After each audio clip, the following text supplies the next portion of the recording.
বর্তমানে যে সাংবাদিকরা কারাগারে রয়েছেন তাদের প্রত্যেকের বিরুদ্ধে অন্তর্বর্তীকালীন সরকার অভিযোগ এনেছেন। তারা বিভিন্ন অপরাধের সাথে জড়িত মন্তব্য করেছেন তথ্য সম্প্রচার মন্ত্রী Zahir Uddin Swapan.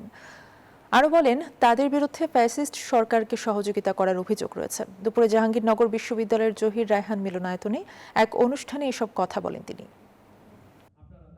Bashundhara public school and college 2026 শিক্ষাবর্ষে ভর্তি চলছে।